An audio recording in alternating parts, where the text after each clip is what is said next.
Good morning. I'm Gordon Long with the Financial Repression Authority.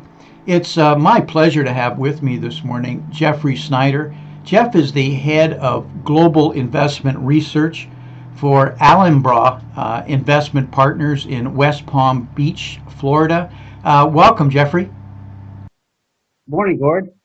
Thanks for having me on. It's an honor and a privilege to be here. Oh no, it's our honor. We've been watching and reading your work here for quite some time, and it's absolutely first rate. And I'm sure our listeners who haven't experienced are going to see that firsthand as we go through a number of things here this morning. In fact, we've got quite a list of items that we're gonna cover. So, but we'll try not to rush them. We're going to talk about the TICS report and therefore U.S. dollar and bond and U.S. Treasuries, Japan, China, labor market, retail. That's a pretty long list. So your charts really distill it quite well. But Jeff, for our listeners that aren't familiar with your background and Alhambra Investment Partners, could you just give us a brief outline? Sure. Alhambra is a registered investment advisor in Florida. We manage about 175 million in private client assets. We focus primarily on top-down macro risk, defining risk, managing risk, active allocation type strategies. And yourself, your personal background? I've been in this company in a previous company related to it for about 15 years. I've been in the business since the mid-90s, so I've seen pretty much every market that there is, up and down, and everything in between. And I focus mostly on research and trying to figure out why everything is the way it is. Well, you certainly picked an interesting 15-year period. I've been in a little bit longer, and Right. but we didn't have as many things happening as significantly and frankly as dramatic. And I'm talking about quantitative easing and NERP and these kinds of monetary policies we've never seen before on a global basis. It was actually up until about 2000 relatively quiet, which sounds like about late 90s when you got in the business. Yeah, I got in exactly the wrong time. If I'd started 15 years earlier, everything would have been easy, and I never would have had any interest in any of this stuff. Better time. It was like watching paint dry at the time. Now it's much. Right. You just buy something and it goes up, and you don't have to worry about it. It truly was the days that you would sell in May and go away, and then come back and Right. get busy in the fall. But Jeff, jumping right in, I said we would get into some of these subjects. I got your first chart you brought with you on the TICS report, and to talk about treasuries in the U.S. dollars. You want to take us through it, or some of the key ideas that you had in mind when you put these charts together? Well, TIC is it's something that the Treasury compiles and estimates based on their access to data about foreign accounts and foreign holdings of U.S. Treasuries, and not just U.S. Treasuries, but dollar-denominated securities from foreign financials, foreign central banks, and things like that. And what the TICS data gives us is an estimate of the overall dollar climate offshore, the foreign dollar markets, if it's benign, whether or not it's growing, whether or not it's functioning normally, that kind of thing. And what we've seen over the past decade or so, you see clearly that the dollar market, really the euro dollar market, grew steadily, rapid rate until about August 2007. August 2007 is a very important time, not just in the crisis era of 2008, but everything that has come afterwards. And what you see from the first slide is exactly the euro dollar system building up and then coming down again, all pivoted right on August 2007. And so what the TIC data shows us is the tendency of dollar markets offshore and some related onshore activity to essentially be stable. And so when you see, you hear the term all the time, especially recently with China, about selling treasury. That's essentially what they're doing. It's not just strictly buys and sells, but more so the ability of the private dollar market to service what is a larger dollar need. And the second chart? The second chart is the official sector, which according to the Treasury Department is foreign central banks and foreign governments' direct ownership of U.S. dollar assets. And so, obviously, more recently, central banks have been busy, quote unquote, selling treasuries because the private dollar markets are in such a mess, such turmoil, that central banks don't have any choice but to try to fill the gap. And so that's what you're seeing on that chart is, especially toward 2013 and then again 2015, 2016, that central banks and central governments around the world are faced with a private dollar market deficiency that they're desperately trying to fill the gap from with their own holdings. And there's other methods and means that they're involved in that too, not just selling treasury. They're doing swaps, they're doing forwards, they're doing all sorts of other activities, but the premise is exactly the same. That the private dollar market offshore is in such disarray that foreign central banks and foreign governments are at a historic level of involvement in trying to fund their local market. Yeah, I fully agree with it. What I've witnessed here in the last few weeks is it's pretty evident the degree to which China is selling its reserves, and you see the correlation between the reduction of their U.S. treasuries and at the same time the reduction of their foreign currency reserves. There's a direct correlation. If you include Belgium, which is where I think they were also holding reserves, but that's another discussion. So we got China selling, and I think a part of that is to try and stabilize the yuan that's going on. We've got all the OPEC countries who are serious current account deficits, so they're trying to maintain a lot of cases the peg that they have with the U.S. dollar, and I think some of those pegs are in jeopardy. And then I look at countries where there's a dollar shortage. I just read here this morning that Egypt is screaming about this. United Arab Emirates is screaming about a serious dollar shortage. So I think your terminology, a turmoil, is exactly the case. You're seeing the same thing? Oh yeah, and it's Asia, it's South America, Argentina, Brazil, a lot of. I mean, it's almost universal, and that's where you get to tick at it. It's not comprehensive, but it's another snapshot into the global dollar world, and it's overall. There's a lot of distress, a lot of deficiency that central banks are trying to meet, and doing so poorly. I mean, let's face it, there's not really a lot of ability for them to do so. They're doing what they can, but the dollar problem is much bigger than they can handle.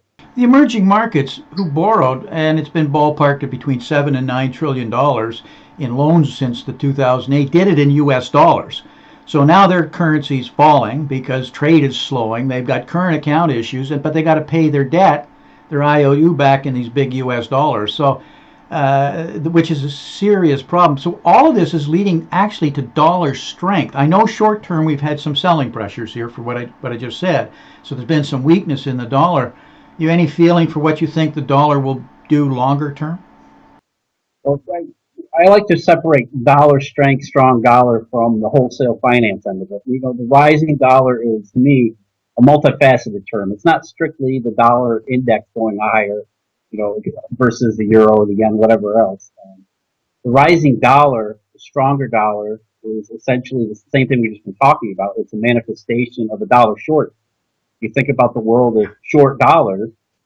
Anytime you have a short squeeze, the price of whatever's being squeezed goes through the roof, and that's exactly what we're seeing with the dollar, going all the way back to 2014. Now it's hard to believe it's been almost 2 years, but that's how systemic and how entrenched this dollar problem really is. Yeah, but there's something, you're absolutely the right terminology. I see it as a dollar squeeze, but eventually that squeeze can abruptly end and reverse. But what I'm also seeing is, when the ECB announced NERP approximately 2 years ago, negative interest rates, at least at the ECB level, and we've had other countries, Sweden, Switzerland, Denmark, follow through, is the dollar really gained strength.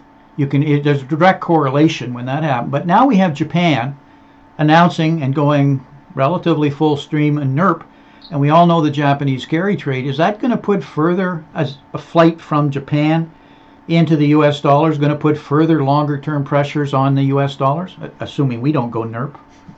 That's a big assumption, right? Not and a bad one, by the way. But let's call it in the interim until we do go. Yeah, I think you're right. I mean, look, the idea that Japan has to do NERP after doing QQE, QQE is supposed to be the biggest thing ever. and obviously it didn't work. In fact, it was more harm than good. Yeah, I mean, so there's pressure on wholesale finance in general, and the dollar specifically, because people realize, investors realize, financial agents realize that none of this stuff really works. And so, a lot of the premises for the past few years about what the recovery would be and how it would look like are have to be reevaluated in light of the fact that all the beliefs in the central bank activities were wrong, essentially. So, Japan having to do NERP is only going to disrupt the dollar system that much more. Yeah, and we've got major former and central bankers all speaking out, saying that there's some serious issues here with these policies. Most recently, Alan Greenspan, Mervyn King. This is just in the last 10 days. They couch their words, but they're saying there's an issue. And we got to talking about Japan. I don't know what were they up to? Quantitative easing 11, and then they went to QQE, quantitative and qualitative. Yeah, the extra Q didn't help. Exactly, and now they're into NERP. So we're just following along. But one thing they're demonstrating, it doesn't work. And so let's switch gears here a bit, because I do want to come back to this, what it means to U.S. Central bank policy. But let's talk about Japan. You brought a couple of charts on Japan. Yeah, Japan I often say that Japan is the easiest place to see visibly how QQE, not only QE or QQE doesn't work, but is actually harmful. They got a burst of inflation, price increases, CPI, tax, all that stuff in 2014. And rather than lead to the increase in economic activity, sustainable increase in economic activity that it was supposed to, all it did was destroy the household sector. Household income and household spending since QQE started are down, and not down a little, they're down a lot. And so, household income is down about 7% since the start of QQE in real terms. Household spending about the same. And there's no GDP growth to offset it, which was supposed to be the point. You talk about monetary policy, and it's a redistribution effort where, even central bankers will admit that somebody has to lose in this. And it has been the household sector, it has been savers, it has been those with wages and income in Japan, but there's been nothing to offset it. The cost is supposed to be offset by economic growth at some point in the future. And in Japan, there has been no economic growth. GDP is flat to slightly lower. So the household sector gets pounded by QQE with no recovery. So it's been a net harm upon Japan, and it's very visible, very easy to see. Yeah, but nobody seems to want to admit it. The wealth effect is supposed to kick in, and therefore create demand or bring demand forward. And the wealth effect actually hasn't been captured by the household. It's been captured by the top 1% who've been in higher asset values and have done quite well.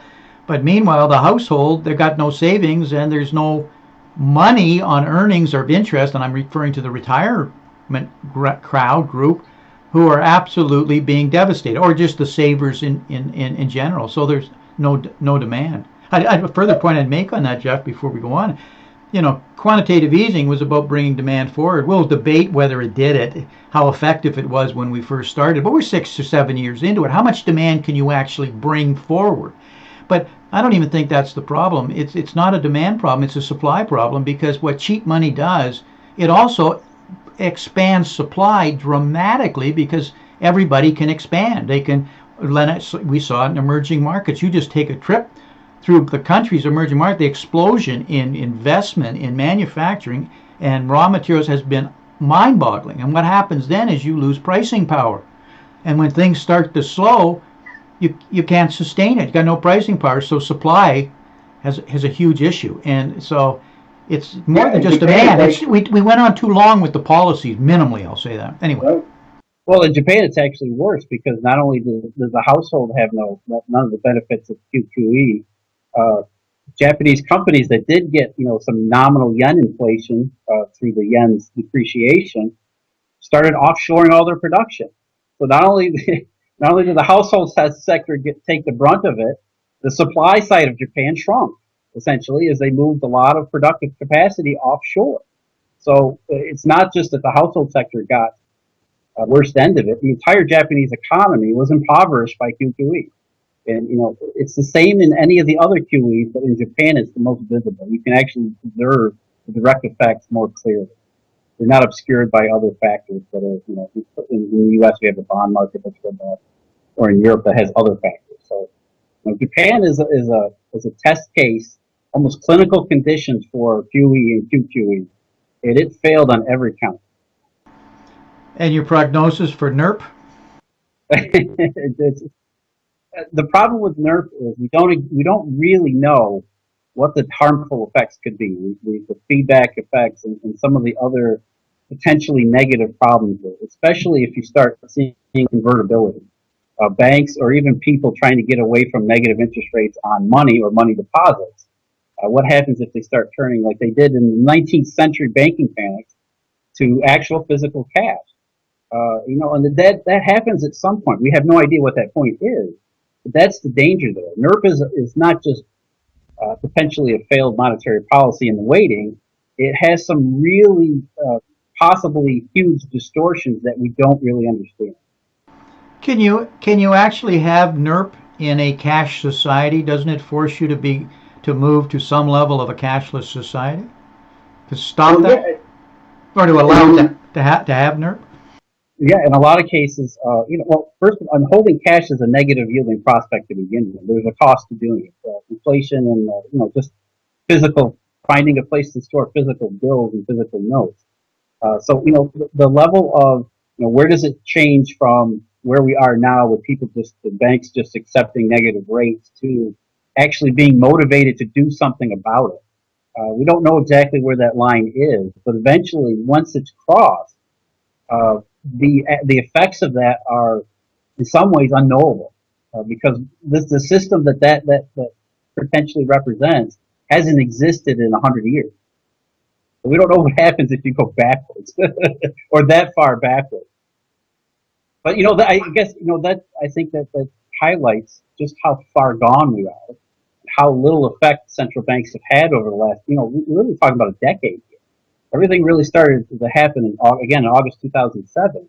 It's 2016 already, and they've done as much as possible, trillions of dollars, trillions of quadrillion yen, trillions of euros, and no effect.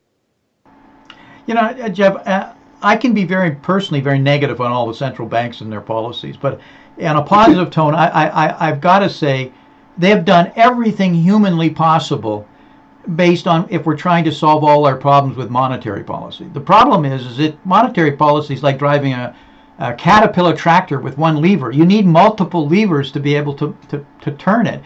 We don't have fiscal policy that's really supported it, and public policy that will bring in the structural kinds of changes that we need to make to increase productivity, to incent investment and capital investment, which is where the growth is. They're completely devoid in almost most of the developed countries, other than just to print money vis-a-vis through increasing credit, which is increasing debt. And unless you've got collateral and wealth creation, you can't carry the debt. Does that make any sense to you?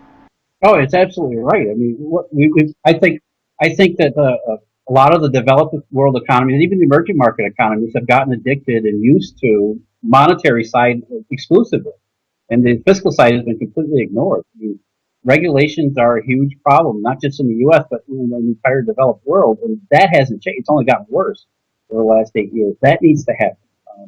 Tax reform, any number of additional factors that need to unleash the economic potential that is still there.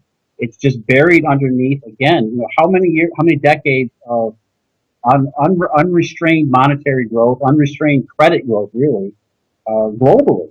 And so I think what we're seeing over the last decade is being paid back for that imbalance. And one of the reasons why monetary policy has been so ineffective over the last 10 years is, again, the dollar system is beyond its capability, beyond its limits of productive growth and expansion, or artificial growth and expansion, really. And so as the imbalance is trying to be restored by funding markets and financial markets, central banks are powerless. And the only way to stop it, really, is, again, to focus on these other fiscal factors that would allow economic potential to be realized once again. as it used to be. You know, the world didn't just stop growing all of a sudden. There's a reason for it. You know, we used to have a very dynamic, robust economy. And I do believe that that would happen again under the right circumstances. We just haven't seen them in so long, we've forgotten what they are. Jeff, I couldn't agree with you more, and I think you articulated it very well. We have a better educated society than and around the world than we've ever had. Every country, emerging market, very well educated and increasing. We have tools like the internet that is literally revolutionizing what we can do. Ever mind going through other sectors. We have the talent, we have the technologies, but we're not doing what is crimping it, and there's your answer as you just articulated. So growth is not, it's that it didn't just stop on its own. There was something that stopped it. Well, it's like you said, you know, when you refer to central bankers suddenly coming clean, you know, where were they 10 years ago? There's an ideological bias at the heart of all this. You know, Keynesian economics is one of the biggest problems. So you're not a Keynesian. Do I conclude that? Yeah, I don't think so. Maybe I have some hidden tendency somewhere, but no. Keynesian economics is almost like a religion, and that's why you see, no matter how much it fails, those are the only solutions offered yet again. You know, we're going through this problem now where we're starting to turn to fiscal stimulus again, as if we didn't do that 7 years ago with the stimulus bill, the ARRA.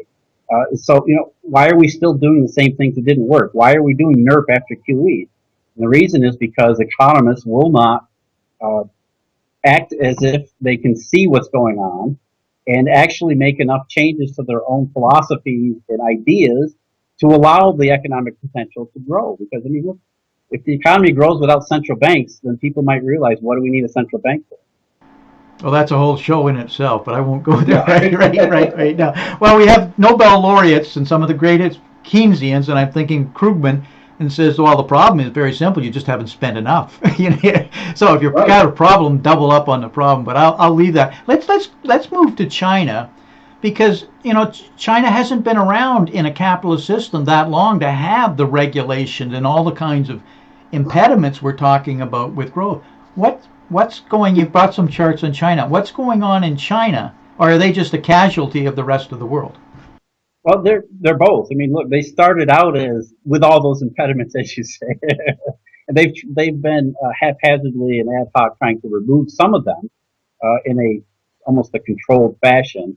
But overall, I think, especially recently, China is a reflection of the global economy, the global dollar economy most, because China is perhaps most sensitive to dollar conditions than any other foreign system. I say often that China was built on the Eurodollar system. I think they're being slowly dismantled by the Eurodollar being dismantled. Uh, it's a matter of overcapacity there to service the export orientation. They used to have, growth rates that were 30% regularly, and now they have no growth in exports. And, what do you do in that kind of a situation when your entire economic situation is predicated on rapid growth and you don't have any growth? And it's not just that you don't have any growth for a couple quarters, but it's now lingered on for several years. And so that forces China into a fundamental reorientation, a fundamental reallocation. Major changes are needed. And one of the things that the People's Bank of China, the central bank, has to reckon with is that they followed the orthodox Keynesian textbook in the aftermath of 2008, and stimulated by fiscal policy, stimulated by monetary policy. Now they have all of these asset bubbles in addition to overcapacity. And so they're just a system full of imbalances where they have to pick which is perhaps the least worst option and try to see if they can't thread the smallest needle to try to get themselves out of the predicament. And all the while, there's no real engine of growth available for them to soften the blow. So that's why you feel that China is such a huge mess, because they're really stuck between a rock and a hard place. What do you see them doing? Got a sense of what's the likely outcome? Well, the likely outcome is that this isn't going to work. But look, you have some sympathy for their predicament, because in a lot of ways they're reacting to outside forces, especially the dollar market and dollar financing. But they've been attempting to reform over the last couple of years. And in my mind, what their reform really is trying to manage their internal bubble so they don't explode while they simultaneously try to manage their overcapacity issues, and the fact that industry and the export industry aren't going to be what they used to be. When I look at China, and as big as its export business has been, its imports are also gigantic, and so the net of it in the GDP equation comes out. There's a significant contribution, but minor in comparison to investment, which is another part of the GDP formula, capital investment, and it's now in reverse. There's a capital flight out of China. So how do they grow their GDP without increasing capital formation or attracting it? Does that trouble you, or do you see the same thing? No, it's the synthesis of all of those problems. I mean, that's their primary issue. If you start with a condition of overcapacity, where are you going to find growth from when that was the only place where you got growth? And you hear all these stories about how they're trying to reorient to a services and consumer economy. And I think that's more of a pipe dream and a wishful thinking rather than actual conditions in China. You see that with a lot of the economic data, especially recently. The services PMIs are falling as well as the industrial PMI. Again, is there a legitimate path forward for Chinese growth, for Chinese markets? I don't know. I think what they're trying is almost a Hail Mary approach because they have no other option. I mean, when you're faced with huge overcapacity, which was the driver of your growth for so many years, at the same time, your financial markets, which are predicated on dollars as much as internal liquidity, it's all a mess. What do you do? And I don't think there are any easy answers there. And I'm not sure there's really a whole lot of window for success. What do you see happening with the yuan right now? They're trying to maintain it within that band. There's a lot of pressures on it weakening because of the problems we have. They're selling dollars to try and strengthen it. What do you see midterm, intermediate term, even longer term with the yuan? Well, it has to break at some point. It's almost like any other currency peg. It may not be pegged in overt fashion, but let's face it, they're trying to manage the convertibility issue as much as they can. But again, it is no different than Brazil's real. The pressure is all downward, and eventually that will overwhelm whatever the PBOC can do in the intermediate term. But it's a reflection of all of their problems being combined in the worst possible way. So we may see a lot of, and we talked about it earlier, currency pegs that have all been based on the U.S. dollar and the euro dollar and the petrodollar starting to collapse, maybe dramatic a fashion as we saw in Switzerland, 2 years ago against the euro. Is that a possibility, or am I being doom and gloom here? Well, it's not really doom and gloom as it is, let's face reality. I mean, economists, again, Keynesian economists have thought that what we entered in 2007 was a temporary deviation from a sustainable global growth path. What we're realizing almost 10 years later is that wasn't the case. We're in for a structural realignment, a structural, complete revaluation of the entire economic system and the financial system that goes with it. So currency pegs that are destroyed and lost, currency devaluations, these are just symptoms of that overriding structural issue. And so those are the adjustments that are probably necessary to have been made or to be made yet that have to happen in order for us to once more a sustainable growth path.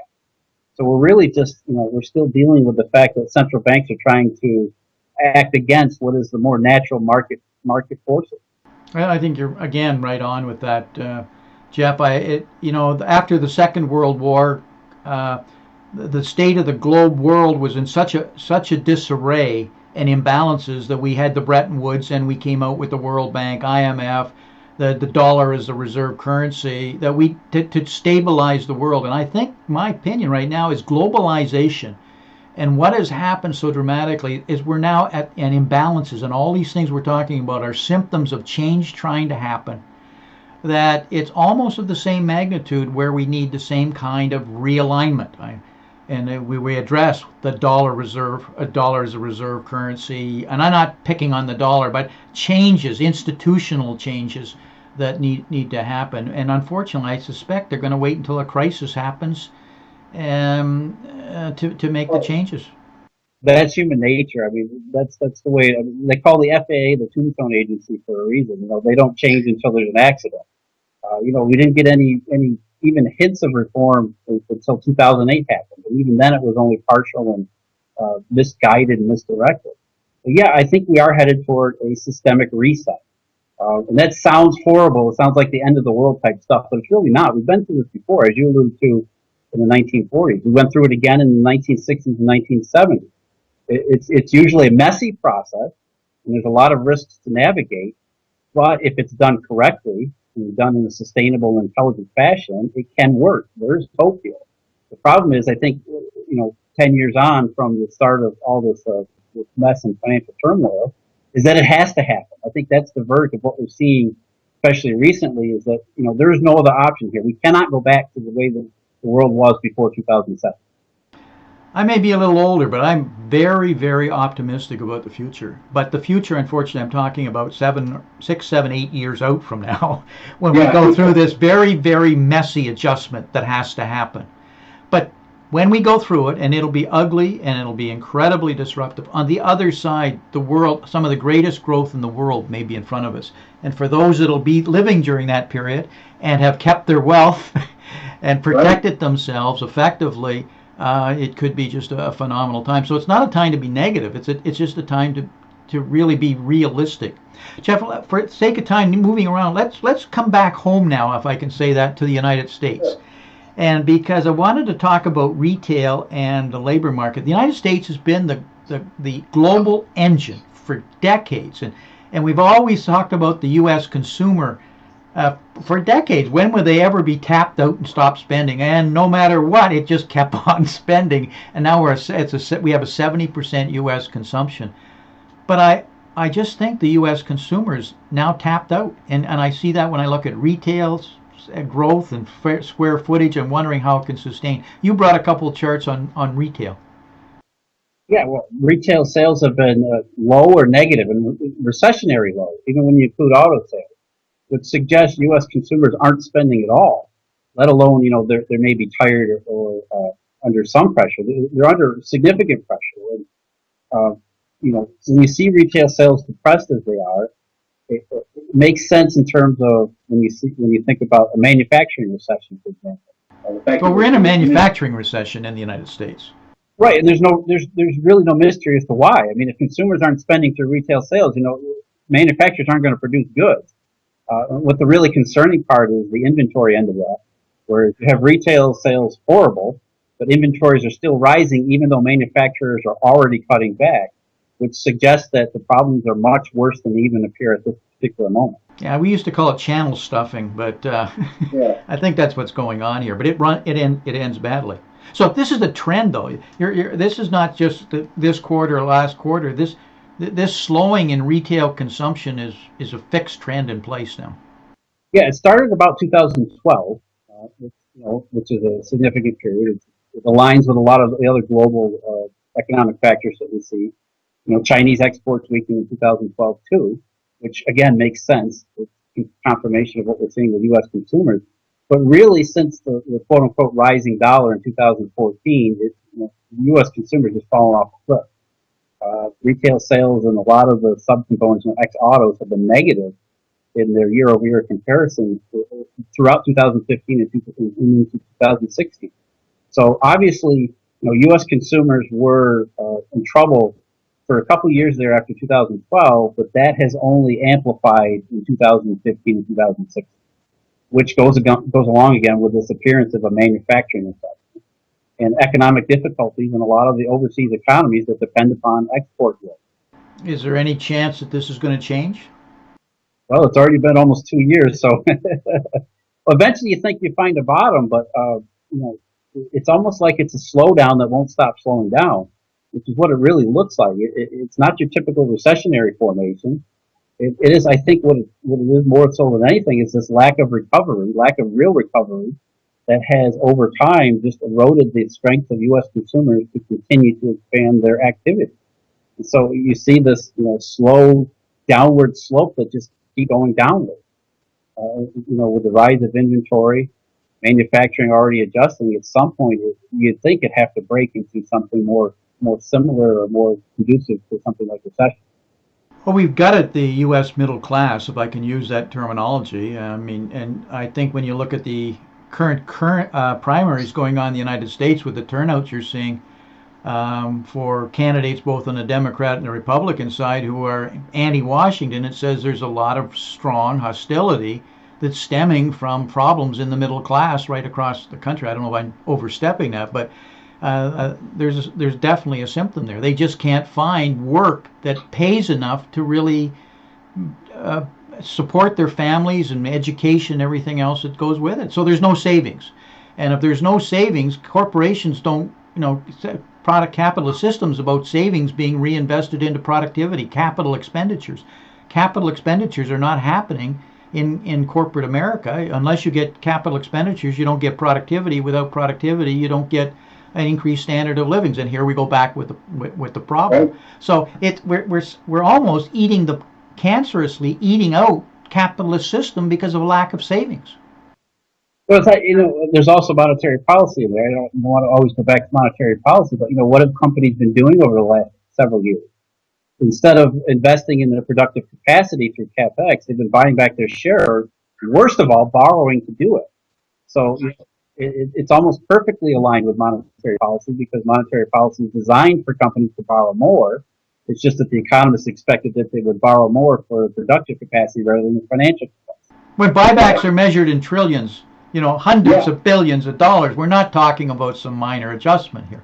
We had 1,900 of the S&P companies spent more money on buybacks and dividends than they actually earned, which means they're borrowing money and creating debt or bonds to do it. That says your capitalist system is fractured somewhere, would it not? Yeah, to me, it's not a capitalist system. It's something entirely different because capital is the center of capitalist system, and capital is not buying back your shares. Capital is the other side of that, building productive capacity in your business. And I think you're exactly right about the political situation as a reflection on this economic reality. There is discontent here that belies all of the major statistics that say the economy, Janet Yellen's close to overheating, yet it's not explained in anything else except for the unemployment rate. There's a whole slew of data that suggests the unemployment rate has no bearing on the economy that we actually see and we actually feel. And I think the political process is exactly one of those non-economic accounts that says the economy is not really doing well at all. Well, I guess we can switch to the labor, U.S. labor numbers, and we're talking about the political process. Donald Trump said it well one day, and when I was listening to him, and I'm not espousing Donald Trump here, I'm just saying what he said. And he sits and he had 30,000 people standing in front of him, and there was standing room only. And he says, if you really believe that the unemployment rate is 5%, do you think we'd have this many people out for any kind of rally? He says, this is more like we have a 40% unemployment rate. And then he was, of course, exaggerating with that, but it says it is much, much higher in reality. And minimally, even if you have a job, it's not enough to support any kind of standard of living that you have been accustomed to or expect. Is that an exaggeration? No, I don't, and I think it's worse than that. It's not just that people are worried about their jobs today; is that they don't think there'll be any tomorrow either. There's no prospects for growth. I mean, nobody signs up for a job to stay the same for the next 20 years. Everybody's expecting to advance, and economic growth is a significant part of that. So it's not just a reflection on the dismal reality today. It's an extension of that. The fact that the last decade has been dismal. So what might the next decade be like? And so I think it's a whole order of magnitude worse than just what's happening today. I think, again, people sense that there needs to be a systemic reset and reorientation. And getting back to the unemployment rate,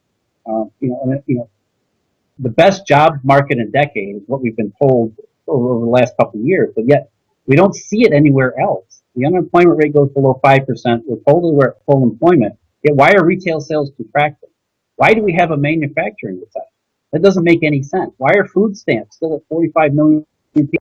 So there's a major disconnect between major unemployment statistics that the BLS puts out, and that includes the establishment survey and the monthly payroll reports, which get overanalyzed to the nth degree. And people don't realize what they're actually saying. in the rest of the economy, which suggests that it's nothing like what the unemployment rate says.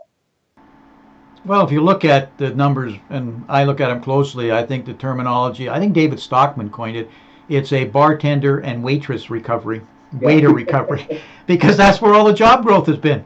Right, and that's the best case, right? And it's pretty tough to support a family and put them through college on those salary grids, even though maybe it's enough. So there's the problem. And so Well, they don't go through college; they stay there, right? I mean, that's the trend of they get a loan from the federal government, and then they never enter the labor force, which is again, a systemic issue that manifests as the difference between the unemployment rate and the economy as it actually is. what is the prescription that you see personally going forward? At least what we should be doing or can politically do. I think the first thing we need to do is allow the systemic reset to happen. It needs to happen. We need to find a stable foundation for growth. And then we have to do everything possible not to screw it up again. So it's really, I think that if those are our overriding criteria, then there's a chance that we could unleash the economic potential that is there. I mean, it's always been there. And I think what we're seeing now is something very close to the 1930s and 1940s, where the growth of the 50s and 60s and forward was really predicated on the fact that economic potential and economic expression was suppressed for so long. And so in my mind, that's exactly what we have now. We have economic potential that has been suppressed for so long by any number of factors that once it's unleashed, I think it will be tremendous. So all we have to do is not do the things that we've been doing. Recessions, we've seen that seems to be a ugly word now. We just use the R word, but Right. they're needed. And that's this clearing mechanism. That's this reset that allows us to begin traditionally to get some of the malinvestment out of the system, to get risk properly priced, because I believe it's totally mispriced right now because of this unintended consequences. You've got start to get proper price discovery, so that which we don't have, which allows you to make investments, so you're willing to make investments. And I'm talking about corporations. It just feeds on itself. But until you get some level of reset, it'll never happen. And throwing more money or more debt or more credit at it is just going to compound the problem. You get more malinvestment. Am I being too simplistic? No, not at all. I mean, look, that was the economic doctrine from the 1970s and the 1980s. They Keynesian economists, which they merged with monetarists, and essentially decided that recessions are everywhere bad. That recessions should be fought tooth and nail every time they appear. And the idea was what they called filling in the troughs without shaving off the peaks, was the phrase that they used. And the idea was that you mitigate recession as much as possible, because that wouldn't destroy or harm your potential growth. And what we found is, I think, the exact opposite, especially in 2008. Not only did they not mitigate the harm of recession or the downward force of recession, it seems very clear that over the years they have shaved off the peaks, because there is really no growth since then. So it was an absurd idea to begin with, and I think that has been borne out by the conditions that we find ourselves in, and continuously so.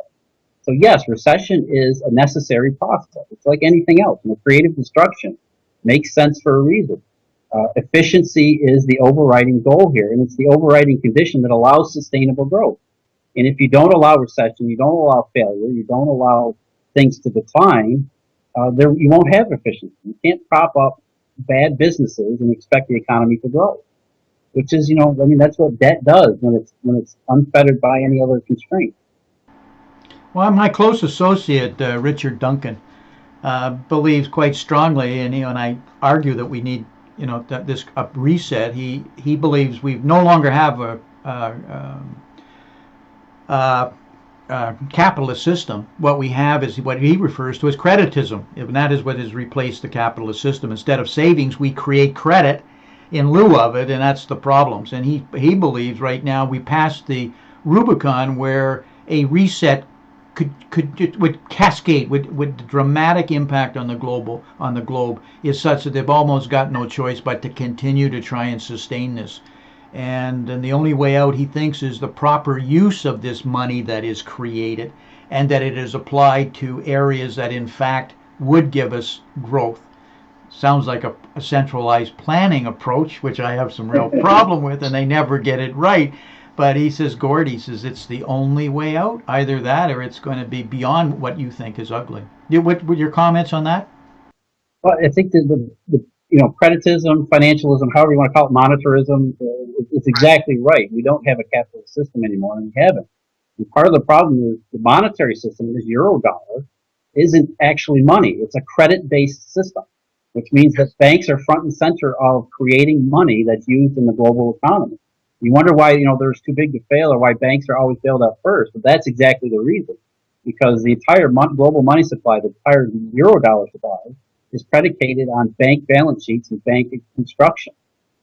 So yeah, I mean, that is a complete, the cart before the horse kind of a thing. Credit is supposed to be a tool in the capitalist economy to help the capitalist economy be efficient.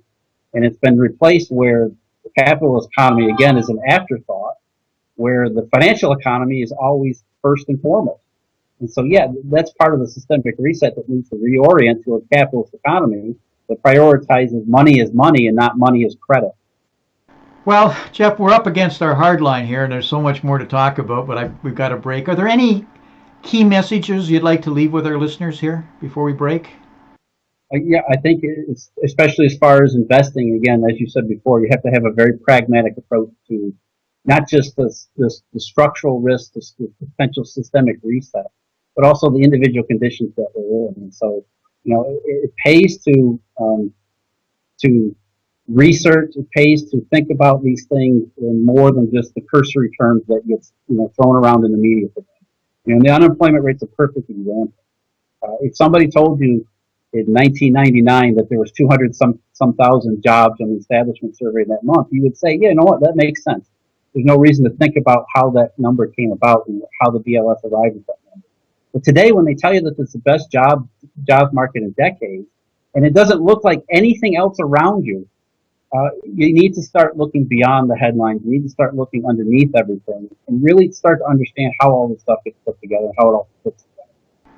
Yeah, you're going to trust the government or your lying eyes? Well, so I guess we know the answer.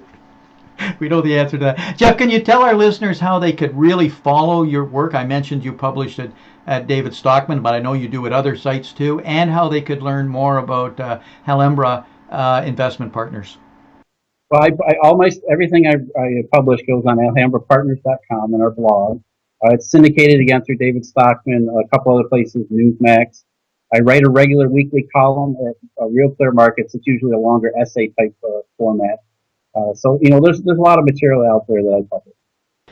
Thank you very much, Jeff. I really appreciate it. A great discussion. I'm going to have you back on and maybe just pick one subject in the future, but all the best. Well, like I said, we live in very interesting times, so there's no shortage of topics to discuss and to discuss at length. So, I appreciate the opportunity to be on with you today. Talk to you again. Bye-bye.